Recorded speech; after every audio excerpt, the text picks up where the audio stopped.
Bismillahirrahmanirrahim. Assalamualaikum warahmatullahi wabarakatuh. Halo rekan-rekan Universitas Siberasia, saya Amul Mulyana. Dalam kesempatan kali ini, saya akan mengulas tentang bisnis sederhana. Bisnis sederhana yang saya ambil yaitu proyek kantin sekolah sehat. Kemudian muncullah sebuah pertanyaan, siapa yang akan menjalankan bisnis tersebut? Bisnis akan dijalankan oleh keluarga sendiri. Kemudian, kenapa dijalankan oleh keluarga sendiri? Karena gampang untuk mengatur dan memonitor. Karena saya bekerja di sebuah sekolah dasar, kemudian kantin dijalankan oleh keluarga sendiri, yaitu oleh istri saya. Pertanyaan berikutnya, kapan bisnis tersebut akan dijalankan? Bisnis kantin sehat dijalankan sesuai kegiatan masuk sekolah atau mengikuti kalender akademik sekolah. Biasanya kalender akademik sekolah itu diawali dari bulan Juli hingga Desember, kemudian Januari sampai bulan Juni, di mana bisnis akan dijalankan. Bisnis dijalankan di sekolah dasar. Mengapa memilih bisnis kantin sehat?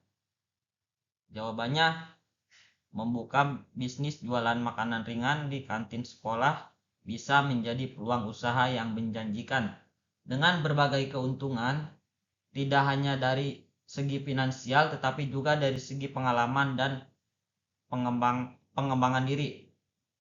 Beberapa alasan mengapa saya memilih bisnis kantin sehat di sekolah.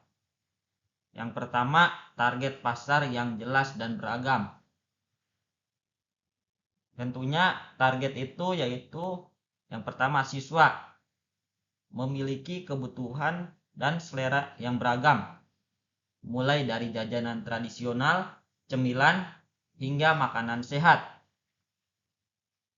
Poin kedua, kita dapat menyasar kelompok usia tertentu dengan menawarkan jajanan yang sesuai dengan minat mereka, seperti jajanan pedas untuk kelas-kelas besar, jikalau di sekolah dasar yaitu kelas 4, 5, dan 6, atau jajanan manis untuk kelas-kelas rendah yaitu kelas 1 sampai kelas 3. Yang ketiga yaitu perhatikan jajanan yang sedang tren di kalangan anak-anak untuk menarik minat mereka. Jadi misalkan ada makanan yang tren baru yang disukai anak-anak, nah kita coba masukkan ke kantin. Yang kedua, target pasar yaitu guru dan staf serta wali murid. Mencari makanan atau mencari makanan ringan yang praktis dan mengenyangkan untuk mengisi perut dan mengisi di jam istirahat.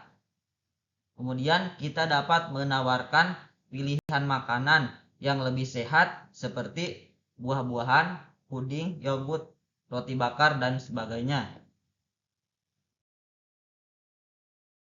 Alasan yang kedua yaitu modal dan risiko yang relatif kecil.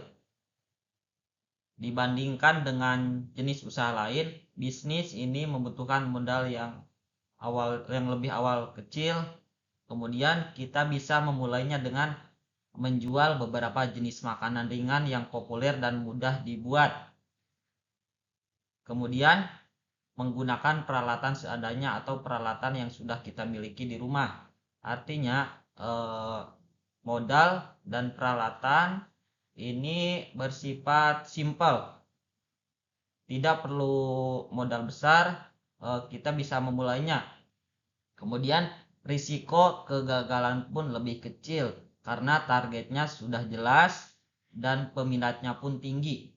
Biasanya peraturan sekolah anak-anak dilarang membeli makanan di luar. Nah, mau nggak mau waktu istirahat, di waktunya jajan mereka membeli di kantin sekolah. Kemudian alasan berikutnya, permintaan yang tinggi dan konsisten. Kantin sekolah adalah salah satu tempat bagi siswa dan staf untuk membeli makanan dan minuman selama berada di sekolah. Hal ini membuat permintaan akan makanan ringan di kantin sekolah selalu tinggi dan konsisten. Kita tidak perlu khawatir tentang fluktuasi permintaan pasar. Selanjutnya, kebutuhan akan cemilan pun meningkat pada saat-saat tertentu. Contohnya di jam istirahat atau sebelum ujian atau setelah istirahat atau setelah jam-jam olahraga seperti minuman dan sebagainya. Kemudian keuntungan yang potensial dan berkelanjutan. Jika kita bisa menarik banyak perhatian siswa ataupun menawarkan sebuah produk yang berkualitas dengan harga yang kompetitif, kita bisa mendapatkan keuntungan yang cukup besar dari bisnis ini. Keuntungan ini dapat digunakan untuk mengembangkan bisnis kita seperti menambah modal, membuka cabang baru, atau mencoba menu-menu baru. Kemudian, bisnis ini juga memiliki potensi untuk berkembang secara berkelanjutan. Kenapa? Karena jumlah siswa dan staf sekolah itu umumnya mengalami perubahan yang signifikan dari tahun ke tahun. Kemudian selanjutnya peluang untuk berkembang dan berinovasi. Selanjutnya, bisnis jualan makanan ringan di kantin sekolah dapat menjadi peluang untuk berkembang dan berinovasi. Kita dapat menambah jenis makanan yang ringan, memperluas target pasar, atau bahkan membuka cabang di sekolah-sekolah lain. Kita dapat berinovasi dengan menawarkan menu baru yang unik dan kreatif atau dengan menggunakan bahan-bahan yang berkualitas sehingga membuat jajanan yang lebih sehat dan lebih lezat. Kemudian, pengalaman berbisnis yang berharga. Bagi pelajar, bisnis ini bisa menjadi pengalaman berbisnis yang sangat berharga. Mereka dapat belajar tentang kewirausahaan, manajemen keuangan, pelayanan pelanggan, dan cara menghadapi berbagai macam tantangan.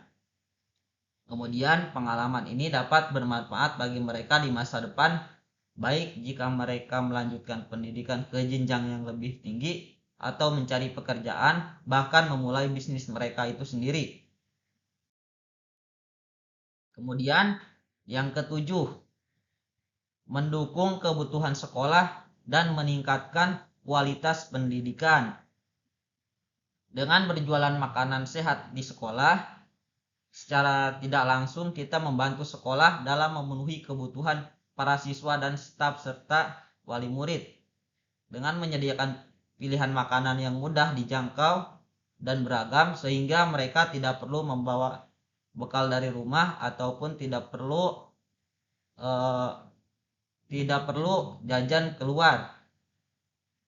Kemudian hal ini dapat membantu meningkatkan kualitas pendidikan di sekolah karena siswa dan staf terpenuhi makanan akan lebih fokus untuk belajar dan mengajar. Kemudian kontribusi untuk komunitas sekolah.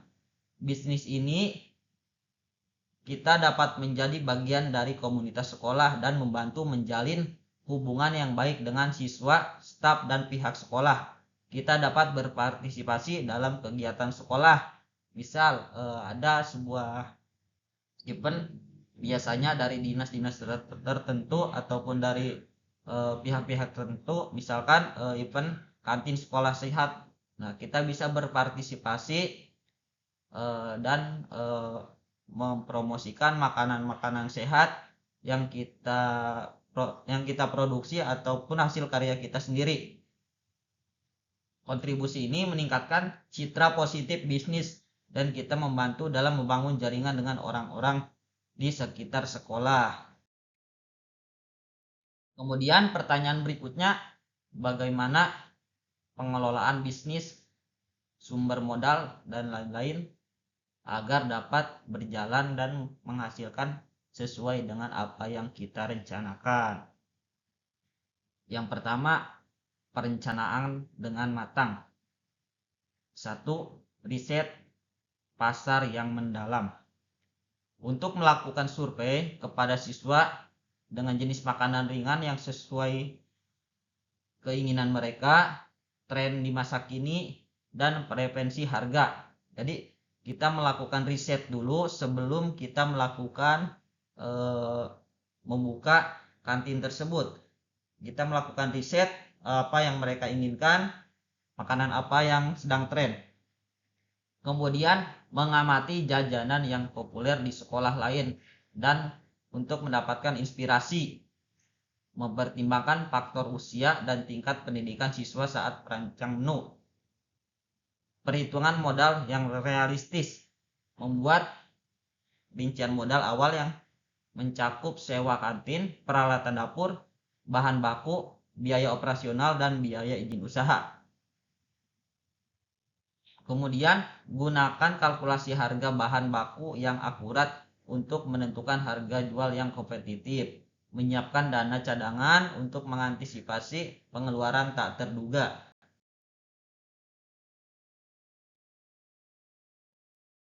Menu dan harga yang menarik. Menyusun menu dengan beragam dan pilihan makanan ringan. Kemudian menawarkan variasi rasa dan jenis makanan untuk menarik minat pembeli. Menggunakan nama menu yang kreatif dan deskriptif.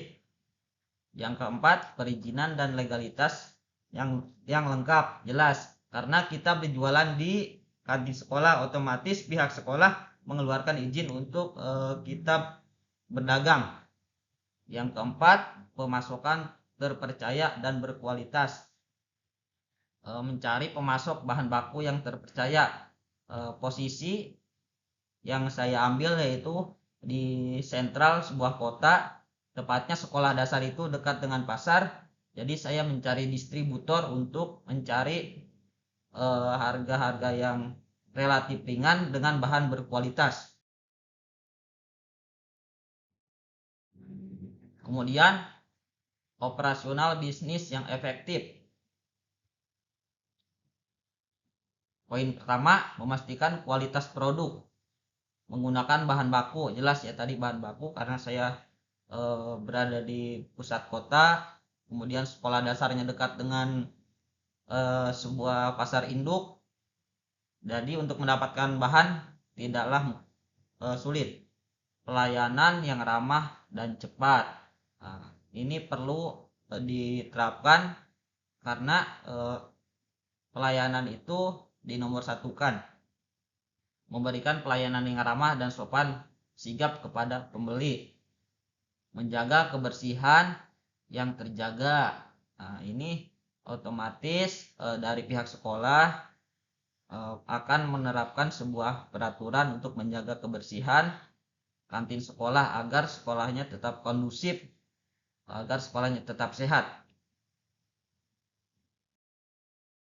Kemudian pemasaran yang kreatif, menggunakan media sosial seperti Instagram, TikTok, karena di sekolah sekarang sudah digitalisasi. Nah, kita ikut berpartisipasi dalam digitalisasi marketing, yaitu penjualan. Kemudian analisis keuangan yang rutin, melakukan pencatatan keuangan setiap hari antara keuangan masuk dan keuangan keluar. Baik, sekian pemaparan dari saya. Assalamualaikum warahmatullahi wabarakatuh.